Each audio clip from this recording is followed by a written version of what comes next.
porque les mencionaba que una neoplasia maligna también incrementa el número de células. También es una forma de hiperplasia. Pero la diferencia está que si es una hiperplasia pura, ¿no?, las células van a estar normales, todas las células van a ser normales. Pero si es una neoplasia maligna, como vamos a conocer, las células son diferentes una de otra, siendo el mismo tejido, ¿no? Y es lo que se conoce con el nombre de células atípicas, ¿no? Células que pierden su forma. Y al perder su forma, una célula va a ser diferente de otra, siendo todas cancerosas, ¿no? Y lógico que no se parecen en nada a lo normal. Entonces la hiperplasia también, el estudio de la hiperplasia puede tener esa finalidad, descartar una neoplasia maligna cuando se trata de endometrio. ¿Okay? ¿De acuerdo? Ahora, ¿qué otro perjuicio habrá con la hiperplasia del endometrio en mujeres en edad fértil?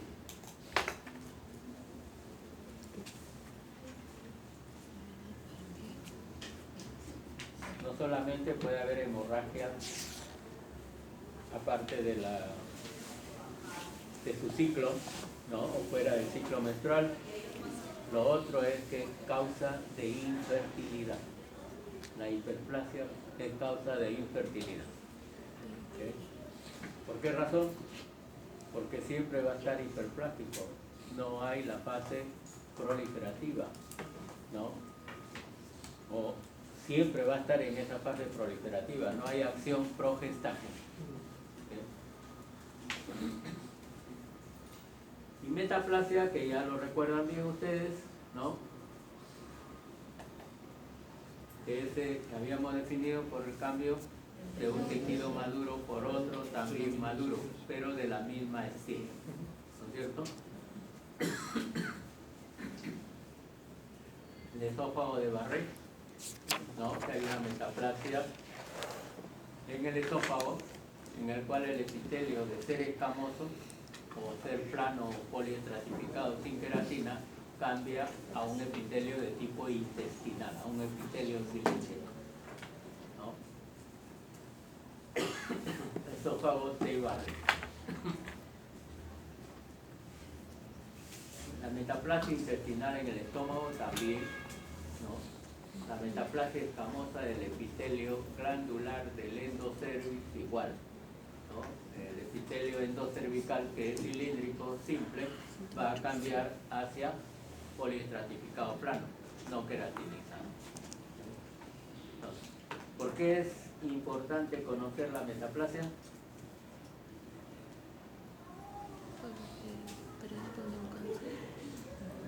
¿Por qué es importante conocer la metaplasia?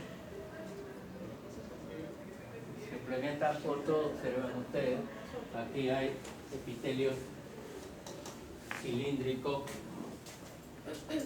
ciliado, cilíndrico simple ciliado o pseudoestratificado ciliado del epitelio respiratorio, ¿no? Cambia a un epitelio poliestratificado plano no queratinizado. Entonces, los bronquios puede suceder con mucha facilidad este proceso. ¿Por qué razón? Por irritación crónica. ¿Ah? Irritación crónica. Así es, ¿no? En los fumadores sucede con mucha frecuencia este cambio metaplástico a nivel de los bronquios. Su epitelio cilíndrico simple ciliado o pseudoestratificado, perdón, cilíndrico ciliado cambia a un epitelio plano. Y esa es la razón por la cual en muchos fumadores encontramos carcinoma epidermoide. ¿Okay? Porque el carcinoma epidermoide es aquel cáncer que comienza a aparecer de un epitelio poliestratificado plano, porque se asemeja a la epidermis ese epitelio, ¿no? Entonces, el carcinoma epidermoide por lo general es de un epitelio plano, como les repito, pero el aparato respiratorio tiene epitelio poliestratificado plano. Normalmente no. Por eso es que cuando cambia, cuando hace este proceso de metaplasia, ¿no? Cambiando su epitelio cilíndrico ciliado, es más fácil que se convierta en un cáncer. Por eso es que la neoplasia maligna del aparato respiratorio más frecuente en varones es el carcinoma epidermoide, porque la mayoría de varones son fumadores, ¿no? Te dirán en mujeres también, sí, pero es el menor número, ¿cierto? En cambio, cuando una mujer desarrolla un carcinoma epidermoide en pulmón, desarrolla otro tipo de cáncer, que es el adenocarcinoma.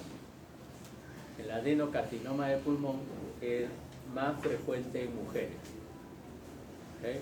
Adenocarcinoma porque se desarrolla a partir de la alteración de estas células, que son células cilíndricas que corresponden a un epitelio glandular. Adeno es glándula, carcinoma glandular. ¿De acuerdo? Desde ya las frecuencias de procesos malignos pueden presentarse así, ¿no? En varones, la neoplasia maligna del pulmón más frecuente, el carcinoma epidermoide. Y en mujeres, el adenocarcinoma.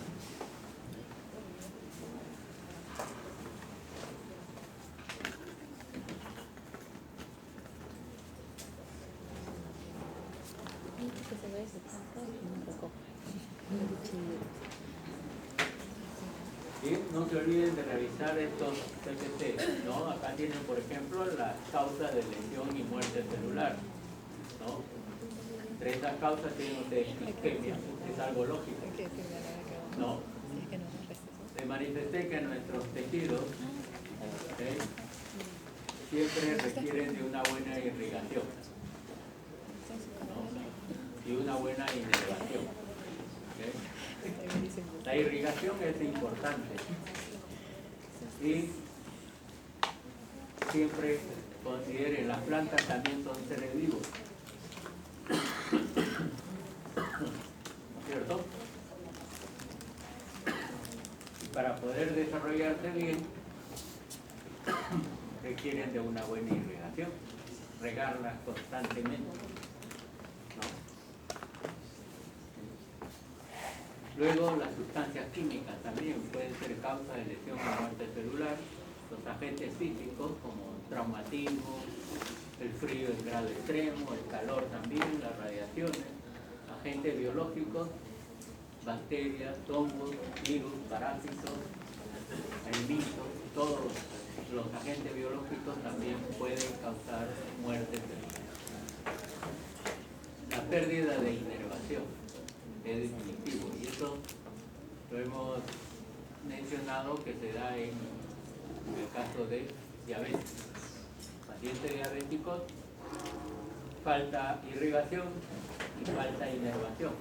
Por eso es que desarrollan en las zonas más alejadas de su organismo, o más distales de su organismo, desarrollan lo que es el clásico pie diabético.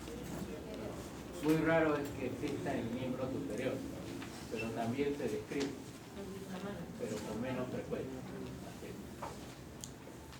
Las alteraciones inmunológicas también, ¿no? Causa de lesión y muerte celular, ¿no? Cuando hagamos el capítulo de inmunología o enfermedades inmunológicas vamos a comprender mejor esto, ¿no? Y los trastornos nutricionales, definitivos, ¿no?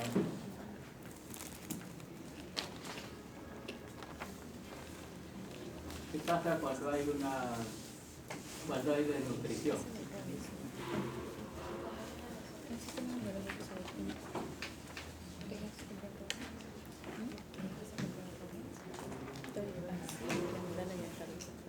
¿Qué pasa si hay O aquí llamamos desnutrición, primero.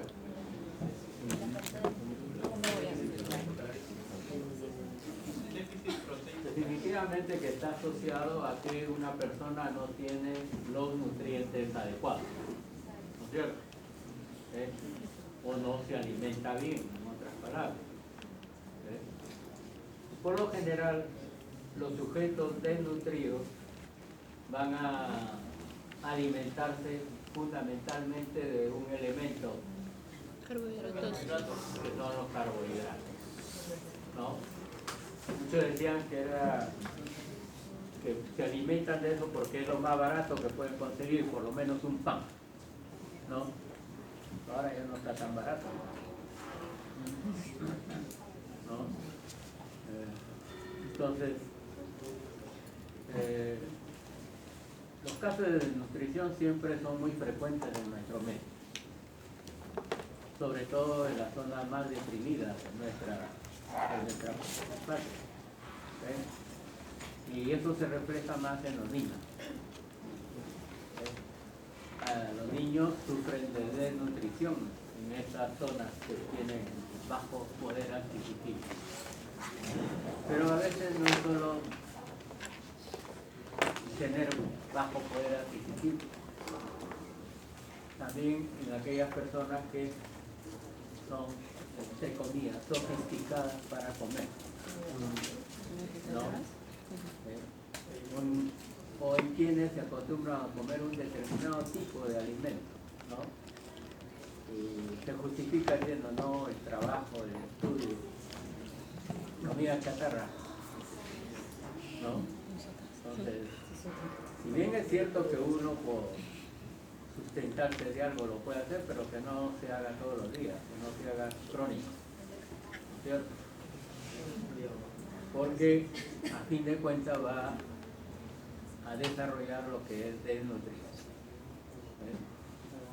Pero eso no quiere decir de que todos sean gordos también, ¿no?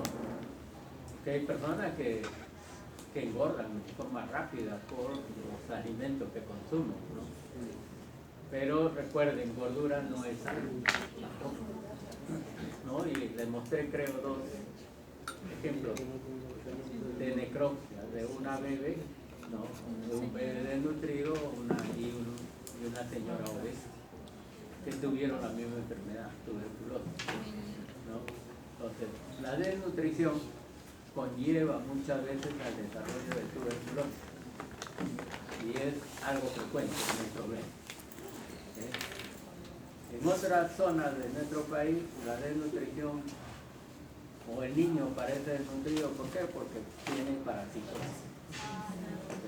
También el parasitismo lleva a una desnutrición verdaderamente crónica. Entonces, la obesidad también puede estar dentro del orden de lo que puede causar una desnutrición.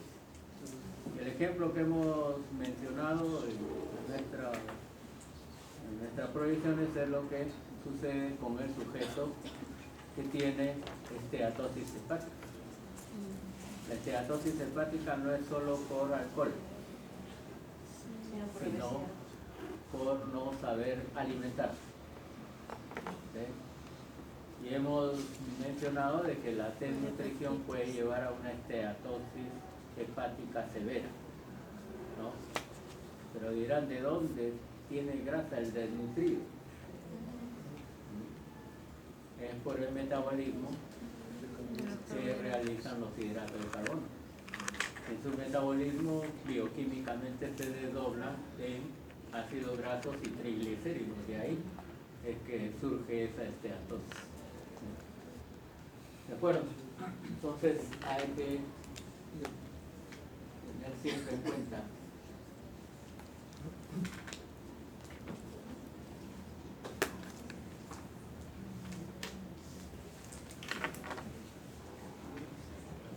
teniendo en cuenta todos los procesos que pueden causar enfermedad, ¿no?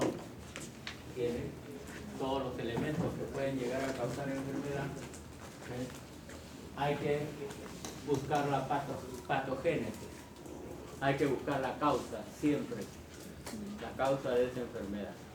¿Okay? Entonces, ¿cuáles son los mecanismos de la enfermedad? Puede haber cambios estructurales y también cambios bioquímicos en ella, ¿no? Entonces hay que siempre correlacionarlos. Luego puede haber alteraciones en lo que es tanto funcionales, morfológicas, anormalidades y también aspectos moleculares, sí. ¿No? En todo, hoy en día la biología molecular es preponderante para poder comprender determinadas alteraciones en nuestro organismo. ¿Okay? Así como conocemos de que los carbohidratos pueden desdoblarse al final en ácidos grasos y triglicéridos y causar esteatosis hepática, también puede darse con otros elementos, ¿no? Por ejemplo, el trastorno de proteínas también es importante, ¿eh? A pesar de que un desnutrido prácticamente no conoce las proteínas, o no hay proteínas, ¿no? Difícil de que tenga un trastorno de ese tipo. Después de esto, las manifestaciones clínicas y el desarrollo de signos y síntomas que van a caracterizar en diferentes enfermedades, ¿no? Ya hemos dicho también de que en base a esos signos y síntomas siempre elaboremos nuestro cuadro de síndrome. Síndrome no es lo mismo que enfermedad, totalmente diferente. ¿Sí? Al final, cuando tengamos el agente causal, sí podemos decir qué enfermedad es, ¿cierto? ¿Sí? Entonces, esa es la evolución que debemos de tener en cuenta.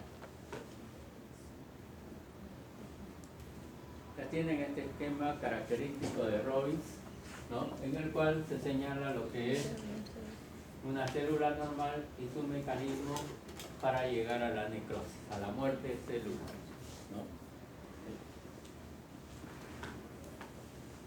Entre estas etapas, aquí es donde se menciona muchas veces la ubiquitina, ¿no? Que va a dar alteraciones que aumentan lo que es la necrosis celular.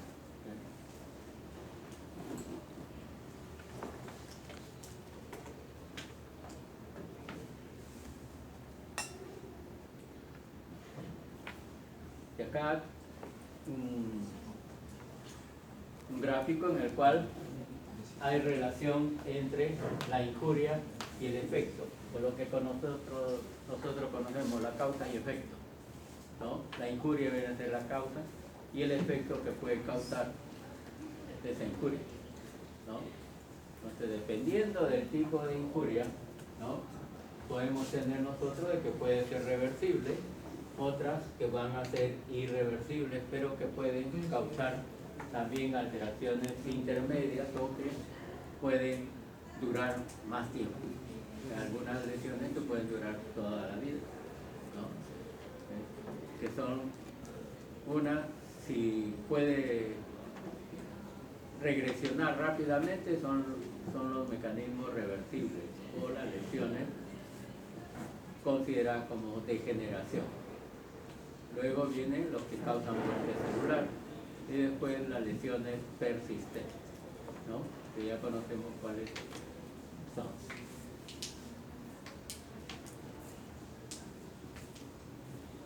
Histológicamente, ¿qué son estos? ¿Qué es esta imagen? Túbulos, muy bien, ¿no? Son túbulos renales, ¿no? ¿Okay? Esta es la imagen normal. Acá está en un proceso de degeneración. ¿Cómo se va alterando el citoplasma? Por el incremento de líquidos hacia el interior del citoplasma. Una degeneración hidrópica, ¿no? Se va a hinchar incluso esa célula.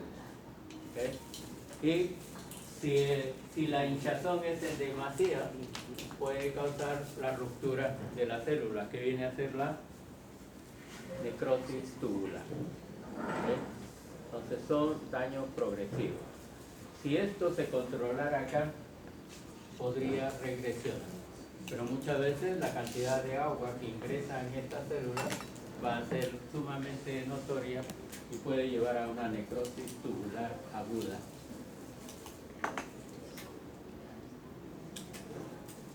Recuerden que en esa necrosis tubular aguda hay que tener en cuenta siempre lo que es, aparte del líquido, el metabolismo del cloro y el potasio y del sodio, ¿no? Y los electrolitos también. ¿Qué se muestra en esta imagen? Sí, el glomérulo, pero ¿qué pasa? ¿Cómo está en esta zona y cómo está acá? Se encuentra con muertos. Acá, por ejemplo, observan el glomérulo, como bien han dicho ustedes, acá están los túbulos, pero todos los túbulos presentan núcleos. ¿Acá hay núcleos? No. ¿Qué ha pasado? Infarto. Había una edematización, había pérdida del interior de la célula. No hay núcleos, ¿no es cierto? Es infarto. Entonces, si no hay núcleo, ¿qué decimos de estos túbulos? Que ¿están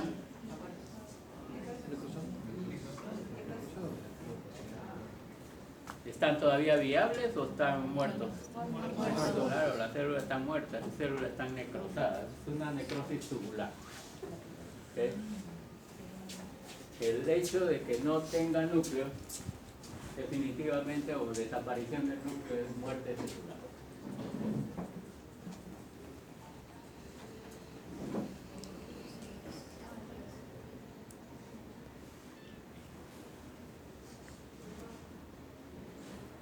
¿Parte de qué órgano es? Cerebro. Cerebro, ¿no es cierto? ¿Qué habrá aquí en esta zona? Aparte de esto. ¿De qué color lo observan? Muy amarillento, diferente a esta zona, ¿no es cierto? Esto es lo normal. ¿Okay? Y acá esto representa lo que es. Yo todo lo busco. Definitivamente necrosis, pero ¿qué necrosis? Así es, pus, ¿no? Material purulento. ¿Okay? Todo lo que es presencia de pus se correlaciona con lo que es necrosis licuefactiva. ¿Okay? Licuefactiva porque el tejido se licúa, ¿no? Cambiar a su estado físico de sólido a líquido. Y esto es un corte transversal de corazón, ¿no es cierto? ¿Qué ha sucedido? Esto de acá, sí, es parte de la aurícula, pero ¿por qué está amarillo? Grasa, ¿no es cierto? No, no es necrosis, esto es grasa. La necrosis está acá también. ¿Okay? Y la necrosis histológicamente en ese corazón se evidencia de esta forma. ¿Qué es lo que hemos dicho? La fibra miocárdica conserva su forma, Pero no hay núcleo, Tampoco hay estrellas. no hay estrías. Necrosis, ¿de qué tipo? Coagulativa. Y la necrosis coagulativa está en relación a ¿qué? ¿Qué se coagula? Las proteínas Se intracelulares. coagulan las proteínas de la fibra miocárdica. No es que exista una coagulación sanguínea, sino que se coagulan las proteínas del músculo cardíaco.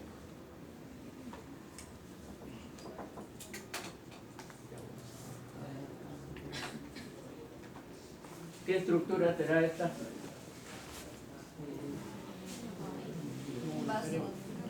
Muy bien, es un vaso sanguíneo, ¿no? En el cual van a observar ustedes que hay este material rosado. ¿Okay? Y hay una reacción inflamatoria también asociada a ello, ¿no? Esta alteración también es necrosis, pero es una necrosis fibrinoide. ¿Okay?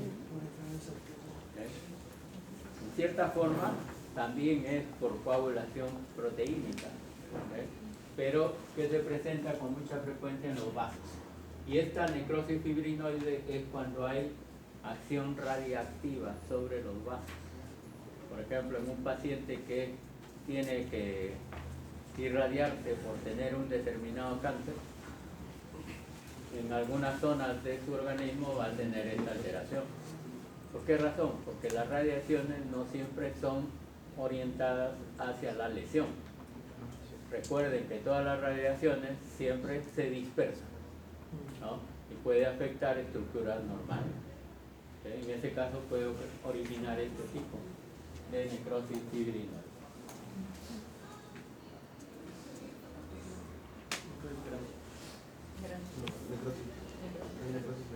Necrosis grasa, ¿no es cierto?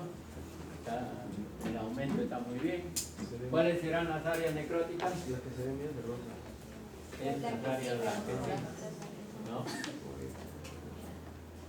¿No? Específicamente, ¿en qué órgano? Páncreas. ¿Qué se produce en el páncreas? Lipasa. ¿Ah? Claro. ¿Okay? Se produce saponificación de la grasa, ¿no es cierto? Se produce saponificación de la grasa. Bien, y esto es muerte celular por apoptosis, que es diferente. La apoptosis, que es muerte celular, origina necrosis. No, ¿no es cierto? ¿Por qué? Porque las células van a ir progresivamente cumpliendo su rol de vida media, ¿no? El núcleo se va a fragmentar, se fragmenta también todas las células y luego el macrófago fagocita parte de cada una de estos fragmentos celulares, ¿no? Eso es una apoptosis, ¿no? Que se presenta siempre cada vez que una célula llega a cumplir su ciclo de vida. En algunos casos también se dice que por procesos infecciosos puede suceder. ¿Por qué razón?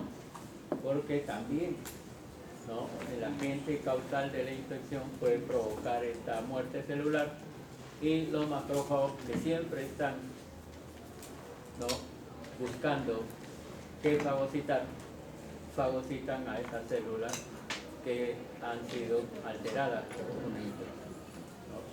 Pero muchas veces los macrófagos no se dan abasto para poder fagocitar a todas las células que se destruyen en una infección.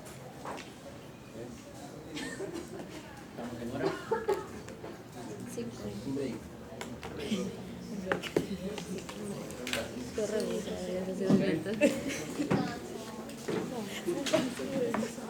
¿Sí? ya, dile, Gustavo.